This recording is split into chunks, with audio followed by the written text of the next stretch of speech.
Hey, Madam President. Yeah, you know. I was talking for you. You got me. There you go.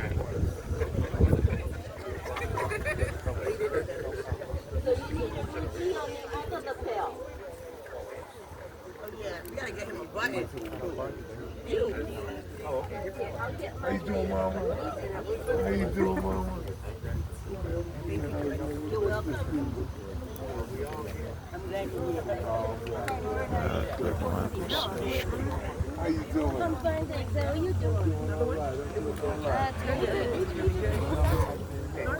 Yeah.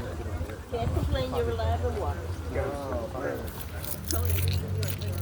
You're not the only candidate here.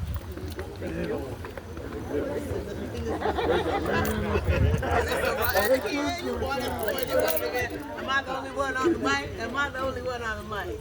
Okay, all right, Russell. What up?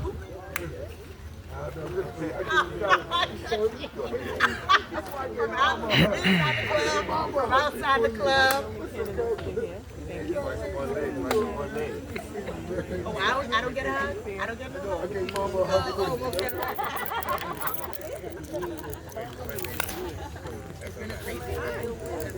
Good day, everyone. Good day. Good day, everyone.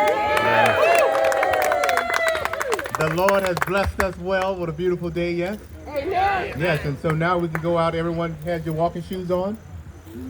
That a yes? All right, all right. This is for those who don't know, I'm Russell Holmes. I have the honor of representing parts of Mattapan, Dorchester, Hyde Park, Rosendale, and JP at the state legislature. And we are here today to bring this thing home, yes? Yes. All right. For me, this is my favorite time of election season. We've heard enough of people talking. Yes? Yes? We've heard enough. It's now time for us to go vote. And so what we're here today is to come in and to make sure that you help us bring this home. It matters when you knock on the door. There have been many, many mailers out, many, many television campaigns and all of the other things, but people want to hear from you. They want to know why you love these people. We want to just make sure we start off with shouting out everyone who knows who's here. Enrique Pepin, our City Council District 5, Henry Santana, our District Councilor at Large. And because she came in hot, I'm going to give her the mic hot. As we wait for our other two, I'm going to give it off to our City Council President, Bruce Lejeune. Good afternoon, Mattapan. Bonsoir tout le monde. Bonsoir. Buenas tardes a todos. Buenas tardes. All right. I am so happy to be here with my brother in service, State Representative Russell Holmes. If there's anybody who can do it, it's Russell. So I'm just so glad that I get to be here, out here with him, with my colleagues, with Councilor at Large, Henry Santana, with me in this at-large game, and Councilor Pepin, who is the district councilor for this area. It is a joy to serve each and every one of you every single day. This is my second term, my first as a president of the council, and it's a joy to try to lead this body in this moment to create the city that we all deserve. One where our children and our futures can prosper. One where we defend ourselves against the dictatorship that we are currently experiencing, and we stand strong in who we are, 10 toes down. 10 toes down, that we protect our neighbors, that we protect each other, and that we are best when our neighbor is best. That's right. And so I want to thank all of you. I want to thank my mayor. I want to thank Mira. I want to thank my congresswoman for being here as well. It was a New Edition Block Party Day, so a really busy day in the city of Boston. But it also is a reminder, last night I was at the St. Anthony's Feast in the North End. Today we're in Roxbury celebrating New Edition. Boston is for all of us. It's for everyone. It's for every neighborhood, and it's our job to show up, to let people know that we see them, we hear them, we value them. But it can't just be about showing up. It has to be the work of making sure we are investing in our communities that have been too long, they have been forgotten, that have been sidelined, that have been excluded. Communities like the one I'm from right here in Mattapan, right? Our Black and brown communities, our immigrant communities, everyone who's been sidelined and forgotten by government. And so I've been proud to be leading on issues that really center our communities, regardless of the language you speak, regardless of the amount of money that you have in your bank account. How are we getting our kids into jobs for the future? How are we making sure that our cities, that our city here and our neighborhoods here feel the investments of every dollar, whether we're talking about rodents or whether we're talking about trash pickup. We've been investing every single year in increasing our ability to do the basic work here in the city to make sure that our city is working. So it's been an honor to serve each and every one of you. I am humbly asking for your vote as an at-large city councilor. And I know Henry Santana is also humbly asking for your vote. And I know Enrique is humbly asking for your vote. And I know the mayor is humbly asking for your vote. And Amira is humbly, everybody, we all asking for your vote. And it's really an honor for me to be here. Usually my dad is up front and center with the camera, but he's currently right now at work in the dining room at Northeastern University with our favorite number, Local 26. And so I see Local 26 in the house. I know Jamie is here, and my mom is here representing my dad. So I'm just really lucky that I get to serve the city that has given me everything. I call myself a daughter of this city. And I'm not someone who's ever gonna lie to y'all and tell you that voting is gonna solve all of your problems. Okay. But it is an important part of the solution. The decision not to vote is a vote. It's a vote in the wrong direction. People's like, oh, I don't do politics, I don't believe in it. You don't do politics, but you know who does? Your boss does, your bank does, and everybody who has power and control in your lives. So it's really important for us today, the first day of early voting.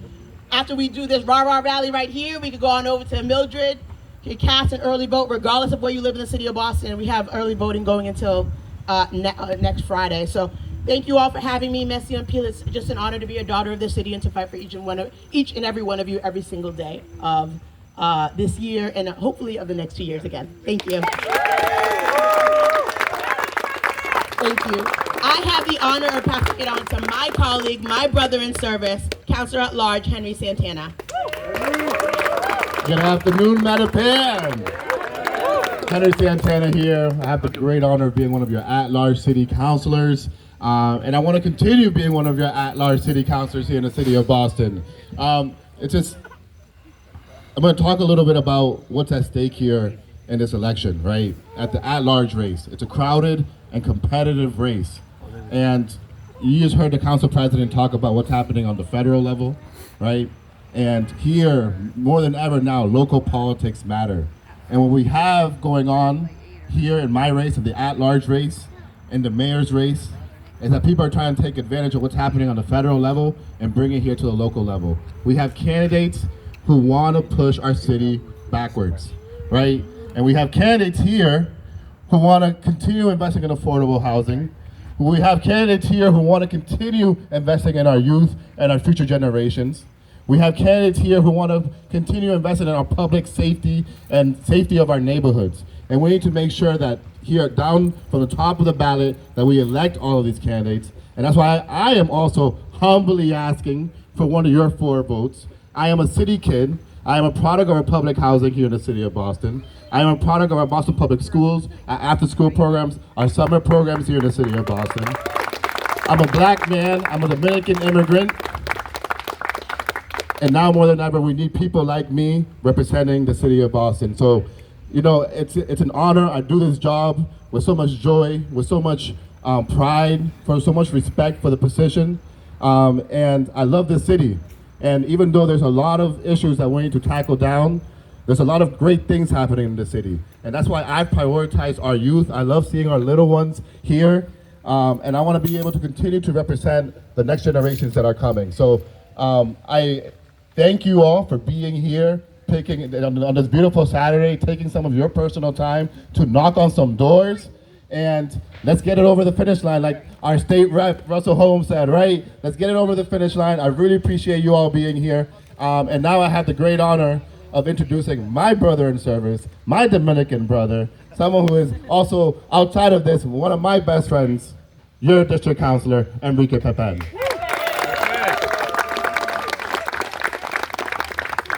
He means that, by the way. We're literally brothers. His name is Henry. My name is Enrique. My name is just his name in English. But seriously, I am so thankful for all of you for being here today on this beautiful Saturday, the Labor Day weekend, to flyer and knock on doors for these candidates and myself. Because this is what local government is about. It's about meeting the residents where they are. It's about allowing them to see what we stand for, what every single one of us here, either we're on the ballot or not, what we're trying to do in the city of Boston. We have the opportunity here to keep moving forward. Like Henry said, there's people here that want to push us backwards. But we're here to say no to that. Because at the end of the day, what we're facing right now in the federal administration, we got to be scared. And we got to fight back. And I think that this mayor is the one that's fighting back. I know that this congresswoman is the one that's fighting back. Council President Louis Jen, Councilor Santana, Representative Holtzman, we're fighting back. Because that's what Boston is about. It's ensuring that our people feel protected. And for those of us, and for those people that say that, oh, why are you talking about federal government in the city council chamber? Guess what? Federal government impacts local government too. Yes. Every single day. So it's a shame that some people want to block some of the work that we want to do. But we won't back down, right? We will never back down. But we can't do this alone. We need the community to be side by side with us. When I write a piece of legislation, I have the people's voices in my head telling me what they want the city of Boston to be. When we pass legislation with the mayor puts forward policies, with the congresswoman does things in DC, it's with the people. Because if we're not doing it here in community, then who are we doing it for? So when you're out there knocking on those doors, leaving those flyers, talking to people, letting them know that there's early voting happening today and tomorrow, moving forward, let them know that these candidates right here, they care about you. They care about the city of Boston so much. Like Henry said, I'm also a kid I was born and raised in the city. I went to BPS. My daughter is just about to start kindergarten on September 8th. So we're taking care of our city, and for me it's an honor to be here all with my neighbors, the labor unions. Happy Labor Day, by the way. So let's give it up for them. But now, like I said, we can't take care of things alone in local government. We also need our federal partners. And I think we have the best member of Congress representing us right here. Your Congresswoman, Ayanna Pressley. Thank you. My city council. Good afternoon, everyone. Good afternoon. You know, I feel like, thank you so much. I feel like I'm standing here with the Avengers. The Avengers for justice, the Avengers for equity. Yes. They are in vigorous defense every day, standing in the gap in defense of our shared values and principles here in the city of Boston, and I would argue a pace setter for the Commonwealth and the country. Under these great leaders, Boston is doing what it always does, which is to lead. And as I traverse this country, I've been doing town halls in districts represented by Republicans who refuse to meet with their constituents. And everywhere I go, people say to me how lucky we are. Yes. Yeah, let's clap for that. So I want to say thank you to Russell, thank you to Ruth C, thank you to Henry, thank you to Enrique. I'll get to our mayor in a moment. Thank you to every single person here, every organizer. Dr. King said organizing is our most powerful weapon. And we have to continue to engage, inform, and to organize. Two of the biggest things that we're up against right now, cynicism. There's a deficit of trust and hope in government and our institutions. People feel powerless, which is of course what a dictator wants you to feel. That their dystopian and dark view for this country, that their vision is one that is an inevitability. They want a citizenry that is ignorant and uninformed, that is indifferent to the suffering of its neighbors, and that is inactive. So you all could have been anywhere else today, but with intention, the fact that you chose to be here today says that you care about your neighbor, you care about your community, You care about this Commonwealth. You care about our country. You care about this democracy. Now, as I said, is that, traverse the country or even just in the corridors of Congress every day. It is a common occurrence that people come up to me and say how lucky we are in the city of Boston. And they always follow that up with, that mayor of yours sure is something.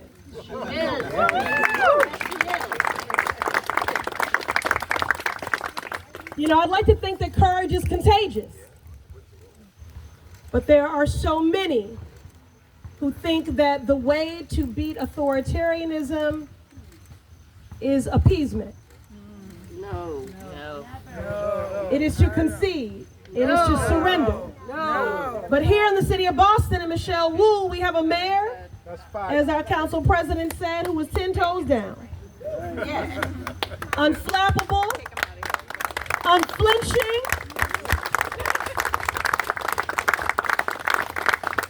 in the face of coordinated, and I'm just going to tell the truth, often sexist and racist attacks. But she remains focused on the task at hand, never losing the plot. And the plot is the people. It's each and every one of you. My colleagues were so impressed with her, as was I, when she defended our city and our values and every person who calls this country, every person who calls this city home. When she came before the Committee on Oversight and Reform, which I serve on, in defense of sanctuary cities. She was on the world stage, and boy, I knew she would meet the moment, but she exceeded it.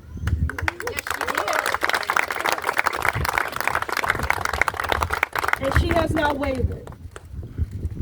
As I move through the halls of Congress and traverse this country, I also have people who say to me that are aspiring electeds or new electeds at every level of government who have said that Michelle and her representation as a working mom, what that has meant to them, that it is possible to serve your community, to center the humanity and dignity of all people, to support the community and the families of your constituents, but also to grow your own family. And they understand how important that is, that, we have policies that are more inclusive and responsive to the needs of every family model.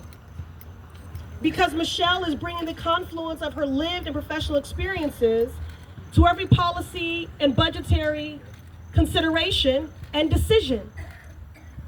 We cannot take her leadership for granted. And finally, I want to say, as someone who's been studying a lot, because in order to go forward, I think we have to look back. And I think a lot about movements and what has served us well in movements throughout history. It's three things: imagination, strategy, stamina. All three of those are embodied in our mayor. She has a bold imagination where she is doing the work of meeting the needs of people who, at an acute moment of crisis, unprecedented for our city and our country. But she is also doing that type of visionary, disruptive policy work that will serve this city for generations. She continues to dream. She has an imagination for the moment and for the future. She's strategic and effective. And she certainly has the stamina. She proves that every day. Now, this isn't just my opinion. The facts don't lie. 11,000 new units of housing that is affordable. More liquor licenses. More grants for small businesses. More contracts where our spend is going to minority women business enterprise. You all have heard me say many times before that the Massachusetts 7th is a diverse, dynamic, incredible district, and also incredibly unequal. It is these types of policy choices, this kind of leadership, that will go a long way in improving the outcomes and changing the legacy of this district.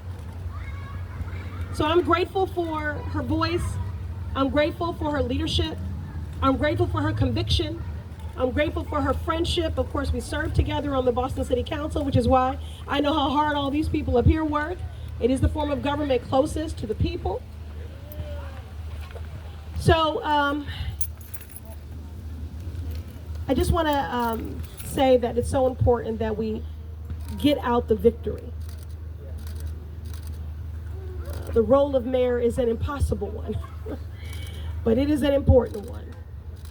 And we have an extraordinary mayor and leader in Michelle Wu, and we can never take her leadership for granted.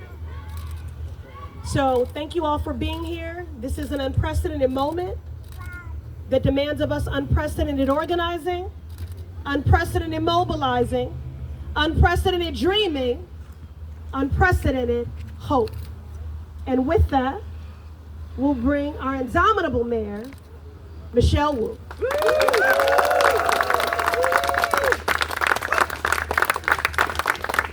Thank you to the best representative in Congress that there is. My congresswoman, our congresswoman. Okay, the thing about having a baby though is you don't always look cute all the time, so I gotta make sure I'm buttoned up and I'm tied up and everything. Thank you. Look, this is the team. I am grateful every single day to be able to wake up and work alongside the best people on the planet, to get to know the leaders throughout each and every one of our neighborhoods who are just rolling up their sleeves and finding ways to solve whatever challenges coming at them, and just whatever barriers are there, busting through them. That is Boston, and that is who we are. And I'm really proud that over the last 4 years we've been able to show the entire world who Boston is. There's been a lot of attention on certain moments, but I want to give you just a snapshot of some of the things that happened behind the scenes. I'll start this way. So many folks tuned in and saw what happened in DC. Yep. It was 5 minutes of Republican questioning, 5 minutes of Democrat questioning, back and forth for 6 hours. Yeah. And I had the chance to sit there alongside mayors from other cities, taking the blows from some who wanted to paint a picture that cities around the country are unsafe or dangerous, scary places to live simply because people look different from each other.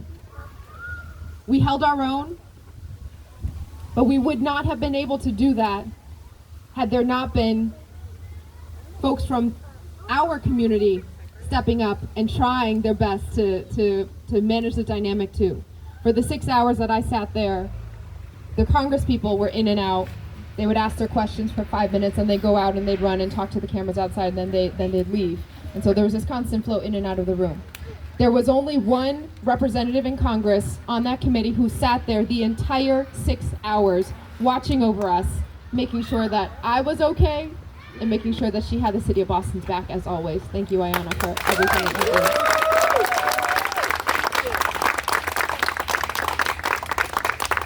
Every victory that we have in the city of Boston, every accomplishment, safest major city in the country, driving down rates of violence and major crimes to the lowest, not just nationally, but the lowest in Boston's history, dating back 70 years. We know we have more work to do, a lot more work, but it's important to mark the progress. And it's no coincidence that at the same time that we've achieved and delivered such record lows in terms of safety, we've also achieved record highs in terms of youth summer jobs investments, early education, universal pre-K, affordable housing, as you heard, investments in jobs and job training, in parks and open spaces, and in everything that our families need. And arts and culture. None of that would have happened without our federal delegation fighting for dollars from DC to come directly to Boston, and without the Boston City Council steering all of these investments directly to the neighborhoods where they were needed most. In every situation, these three councilors have been standing up, and often not unanimously on the body, pushing for us to move forward and making sure that we are doing what is right, even when it is hard and even when it's complicated. So thank you to Madam President, Councilor Santana, Councilor Pecan, for all that you do. You heard a little bit about the history that we've made in terms of contracting too. One of the first ordinances that I was able to see actually go into action was partnered with then Councilor Presley in finally demanding that the City of Boston was going to include in their RFP language for any dollars that the city would spend some preference for local businesses, some preference for businesses that reflect and represent and come from our community. And when that first report came back after our ordinance, I will never forget the number, 0.65% of the contracts the city was putting out. At that point, more than almost $800 million, 0.65% going to MWBE companies in the city of Boston. We are now at 12%, aiming for 25%, but even when we came into office, it was less than 1%. In just 4 years, we've gotten it exponentially higher. That would not have been possible without State Representative Holmes quarterbacking a home rule petition that changed how we can give out contracts in the city of Boston. You hear a lot about home rule petitions that go nowhere, that are really important and don't survive. Because of his leadership, we were able to do that, and now hundreds of millions of more dollars have been invested directly into our businesses and into our companies here in Boston. So you heard already the most important and eloquent reasons of why this moment matters. I am so thankful to be able to fight alongside these leaders, and so thankful to be able to stand in this community that will never back down from who we are and what we are trying to accomplish. The last thing I want to say to you all, as we're going out on the doors, because we're now days away from the preliminary election, people are either mailing in their ballots right now, or they're headed out to go early vote in the neighborhood or at City Hall over the next couple of days. You may be the last voice that they hear, reminding them why it matters to be involved. Not just who to vote for and not just how to make a decision, but why it matters at all to stand up and be counted in this moment. There is a conversation happening throughout our country right now about what the truth is. Not just about our democracy, not just about our communities, but about cities and what cities represent. Some people are trying to play a game of authoritarian monopoly right now, moving around, trying to buy other countries, trying to take over South Station and other properties, trying to step over the laws and the Constitution that protect individual freedoms and protect communities from an outside force coming in and saying, we know how to take care of your neighbors better than you do. They are using cities as the excuse, always, a twisted version of what cities are. And so when they come in and say, we have to step in because it's unsafe, because there are too many immigrants, because there are too many residents who reflect a certain part of our culture or our community, they're always targeting Boston because we are proof of everything that shows exactly why they are wrong. Right. They are wrong on the law, they're wrong on safety, they're wrong on Boston, and they're wrong on cities everywhere. Cities are what make America great. Cities are where people from every background come together, understand each other's dreams. Even if you don't speak the same language, you care about the street that you share. You care about the future that you share. You care about the kids that collectively we are responsible for as a community.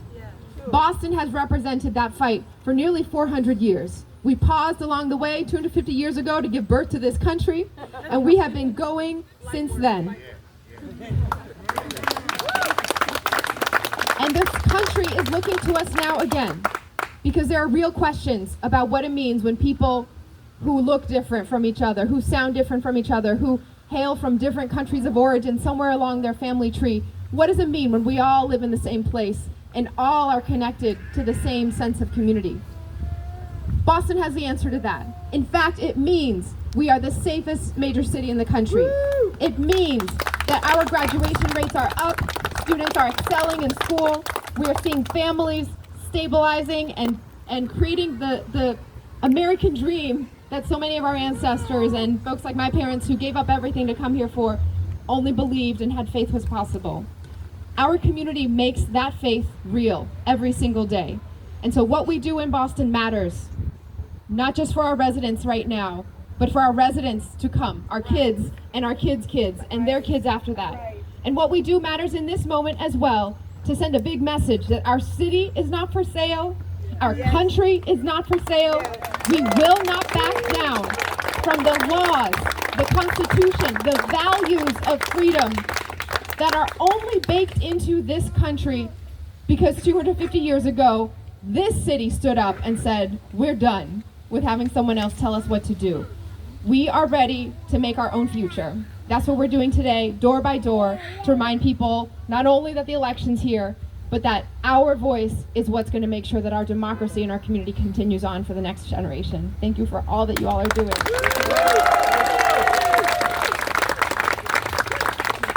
All right, let's give it up for our mayor, Michelle Wu. All right, so, yes, we can get a group picture in just a moment. But we have come here, as I began this, I said this is my favorite time because this is when the talking stops. This is when we have to go and put the vote in. And I'm going to just say it is great to see so many people from Mattapan. It is so great to, that's right, give us just.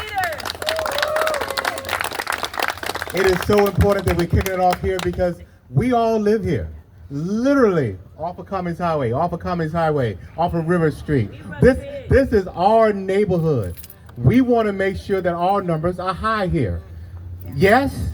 Yes. All right. So I'm going to ask now, our favorite time, to have Adela come. We want to make sure everyone knows we didn't come here just for a photo op. Yes? Yes. We came here to work. All right, so we're going to now hear how we're going to work today to make sure that we can get some numbers out. It matters not having a mailer, but having a person come and advocate for this team. The Congresswoman and I are not on the ballot. I can tell you, not physically on the ballot, but she and I know that these are the folks that we are supporting, and any vote for them is a vote for us, and we want to make sure that you guys get out and get that done. Adela. Thank you, Rep. Home. Thank you to our electeds for being here. Thank you, Mayor. Thank you to our union friends. We are going to, please find me or Sky. If you don't have a list number for minivan. No. Sky is over here. If you don't have a list number for minivan, please find us. We have door hangers. We are leaving door hangers on our doors, and we are trying to hit as many doors as we can. We are early voting is today. The Mildred Ave is an early vote location. We want to get all around Mattapan. So please find us. We'll be over here giving out list numbers. If you need a training, also find me and I can walk you through it. But let's go hit some doors, all right? Group picture this way. All right, so let's have everybody in the crowd move behind the speaking program. We're all gonna get in for one shot.